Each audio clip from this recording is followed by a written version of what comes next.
ধর্ষককে ধরতে হবে, এটা নিশ্চিত করতে হবে, অপরাধীকে ধরতে হবে। যেখানে ওনারা বলছে যে এখানে পুলিশ ডিবি সবাই মিলে কাজ করছে, সেখানে এরকম একটা অপরাধীকে কেন 107 ঘন্টা পার হয়ে যাবার পরেও ধরা যাচ্ছে না, সেই কোয়েশ্চেন আমাদের প্রশাসনের কাছে আছে। এটার জবাবদিহিতা তারা আমাদেরকে করছে না। তারা ইচ্ছাকৃতভাবে এটাকে নির্দিষ্ট একটা গোষ্ঠীর আন্দোলন বলে চালিয়ে দিতে যাচ্ছে, যেখানে সারা রাত মেয়েরা আন্দোলন করছে, সেই সময় তারা আসছে না। যখন ভোরের দিকে মেয়েরা আস্তে আস্তে হলে ফিরে যাওয়া শুরু করে, কারণ যেসব সাধারণ শিক্ষার্থীর আসলে সারা রাত ব্যাপী আন্দোলন করার সেই এক্সপিরিয়েন্সটা নাই, তারা অসুস্থ হয়ে যখন ফিরে যাচ্ছে, এমন একটা সময় উনি এসে কিছু মানুষের বক্তব্য যারা অ্যাকচুয়ালি আমি স্বীকার করব যে অসম্মান করেছেন আমাদের ভিসিকে, কিন্তু উনি যদি রাতে আসতো তাহলে উনি দেখতো যে কত সাধারণ শিক্ষার্থীরা আমাদের সাথে ছিল। আজকে রবিবার, আজকে যেহেতু ক্লাস শুরু হয়ে গেছে, অনেক মেয়েরা আমাদের সাথে আসতে পারে নাই যারা এর আগে আমাদের সাথে ছিল।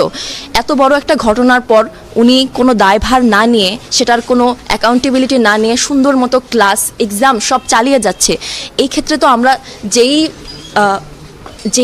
নির্ভরতার জায়গাটা বা যেই সমর্থনটা আমরা আগে পাচ্ছিলাম, এত স্টুডেন্ট তো ক্লাস এক্সাম ফেলে রেখে তারা আসবে না, অনেকে ফাইনাল চলছে, আমার গতদিন ভাইবা ছিল, এত কিছু রেখে আমাদের সমর্থনটা আস্তে আস্তে কমে যাচ্ছে। আর সময় যত গড়াচ্ছে, আমাদের ভিকটিমের মেন্টাল অবস্থাটা আপনি চিন্তা করেন। উনি প্রত্যেকটা প্রোটেস্টে আমাদের সাথে ছিল এত কিছুর পরেও। সেই জায়গা থেকে যদি প্রশাসন এর দায় নিতে না পারে, তাহলে আমরা প্রশাসনকে ব্যর্থ না দাবি করে আমরা আসলে কাকে ব্যর্থ দাবি করব? 48 ঘন্টার মধ্যে আসামিকে ধরে নিয়ে আসতে হবে, যেহেতু তারা এখনো ধরে আনতে পারেনি। আসলে আমাদের এটাই বলার, এই মেসেজটাই দেওয়ার যে ক্যাম্পাসে নারী শিক্ষার্থীরা এবং কোনো শিক্ষার্থী নিরাপদ না, সেই ক্যাম্পাস সচল কিভাবে থাকে। তো আমরা অবরোধ শুরু করেছি, এসে দেখি আমাদের ভিসি মহোদয় নিশ্চয়ই আমাদের সাথে কথা বলতে আসবেন, এবং আমরা এটাই জানতে চাইবো যে আর কয়েক ঘন্টা আমাদের বসে থাকতে হবে একজন ক্রিমিনালকে ধরার জন্য, যেখানে আমাদের ভিসি স্যার নিজে বলেছেন তারেক রহমান থেকে নাকি ফোন এসেছে যেন আসামির বিষয়টা ভালোভাবে দেখা হয়। সেখানে 5 দিনের মাথায় এখন একটা আসামিকে পুরো বাংলাদেশের পুলিশ আর্মি মিলে ধরতে পারছে না, এটা তো আসলে একটা হাস্যকর বিষয় হয়ে দাঁড়াচ্ছে। তো আমরা দেখব যে আমাদের কাজ কতটুকু আসলে এগিয়েছে, এই বিষয়ের উপর নির্ভর করবে আমাদের পরবর্তী কর্মসূচি। ধন্যবাদ ভাই। শারমিন না, ঠিক আছে, আমি তো ফিট তো রেডি আছি, তো না যদি বসছেন তাহলে সুন্দর দেখা যায়। দরকার হাতের মধ্যে বাংলাদেশের বহু জায়গায় এ ধরনের ঘটনা ঘটলেও কোনো প্রতিবাদ থাকে না। এটি একমাত্র বিশ্ববিদ্যালয় যেখানে আমাদের সন্তানরা অন্যায়ের বিরুদ্ধে সরব হয় এবং সারা বাংলাদেশে এই ধরনের অপকর্ম যেন কম হয়, তার উপর এর একটা ইতিবাচক প্রভাব পড়ে। এ ধরনের একটি প্রতিবাদ আয়োজন করার জন্য আমার সন্তানদের আমি প্রশাসনের পক্ষ থেকে প্রথমেই গভীর কৃতজ্ঞতা এবং ধন্যবাদ জানাই। দ্বিতীয়ত বিষয় হচ্ছে, এখানে দুটো বিষয়। একটি হচ্ছে আমরা দুষ্কৃতিকারী তাকে গ্রেপ্তার করে শাস্তির আওতায়, আইনের আওতায় এনে শাস্তি নিশ্চিত করার যে বিষয়টা, সেটা বাংলাদেশের আইন শৃঙ্খলা বাহিনীর কাজ। আমরা সাথে সাথেই মামলা করেছি এবং তারপর থেকেই আইন শৃঙ্খলা বাহিনী কাজ শুরু করেছে। সবচেয়ে আনন্দের এবং আমি কৃতজ্ঞতা জানাতে চাই সরকার প্রধান, আপনাদের জানাতে চাই আইজি সাহেবকে সরাসরি নির্দেশ দিয়ে জাহাঙ্গীরনগর বিশ্ববিদ্যালয়ের এই কাজ করবার জন্য তিনি নির্দেশ দিয়েছেন, এবং পুলিশ সহ অন্যান্য যে সংস্থাগুলো আছে সমস্ত কাজ এক পাশে রেখে যতটা কম করে পারা যায় শুধুমাত্র জাহাঙ্গীরনগরের জন্য কাজ করছে। এটা আমি অনুভব করছি এই জন্য যে কয়েক মিনিট পরে আমি ঊর্ধ্বতন কর্তৃপক্ষের পক্ষ থেকে ফোন কল পাচ্ছি এবং এর আপডেট জানানো হচ্ছে। আমি এই সুযোগে আমাদের সরকার প্রধান, শিক্ষা মন্ত্রণালয়ের দায়িত্বপ্রাপ্ত মন্ত্রী মহোদয় এবং বিভিন্ন বাহিনীর যারা এটা কাজ করছেন তাদেরকে ধন্যবাদ জানাই জাহাঙ্গীরনগর বিশ্ববিদ্যালয়ের পক্ষ থেকে। কিন্তু বিষয়টি হচ্ছে, যেহেতু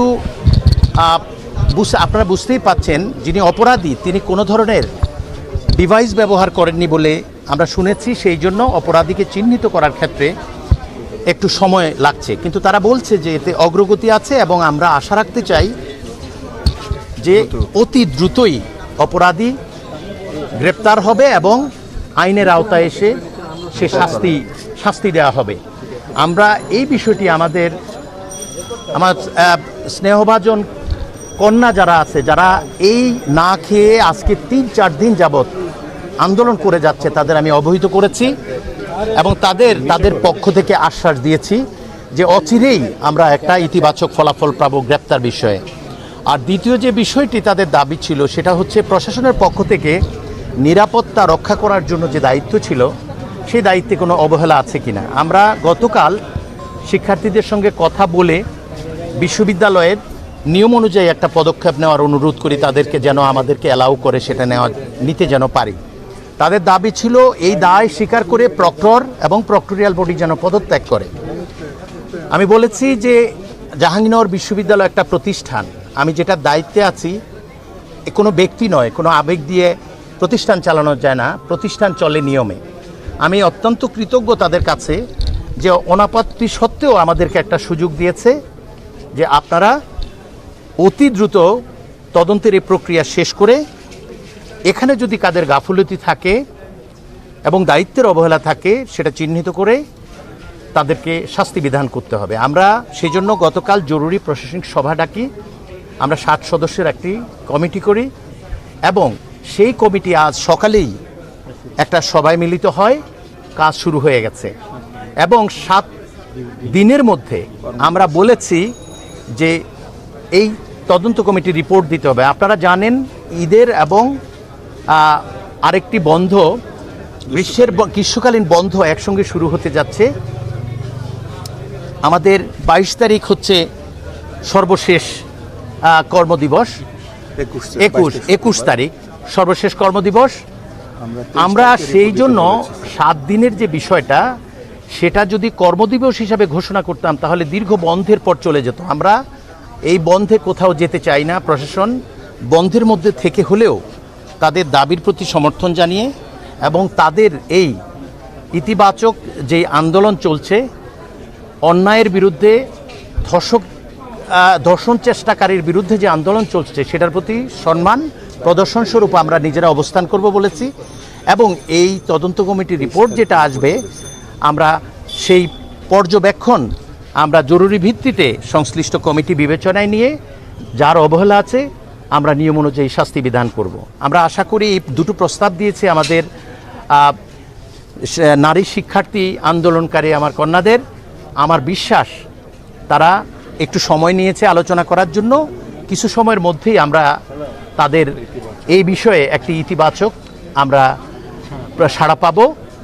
আমরা অপেক্ষা করছি, নিশ্চয়ই তারা আমাদের এই দুটো প্রস্তাবের বিষয়ে ইতিবাচক সাড়া দিলে আমরাও প্রত্যাশিত কাঙ্ক্ষিত যেই ফলাফল তারা চাচ্ছেন সে ব্যাপারে আমাদের অর্জন অনেকটা সহজ হবে এবং আমরা খুব আশাবাদী সে ব্যাপারে সফল হওয়ার ক্ষেত্রে।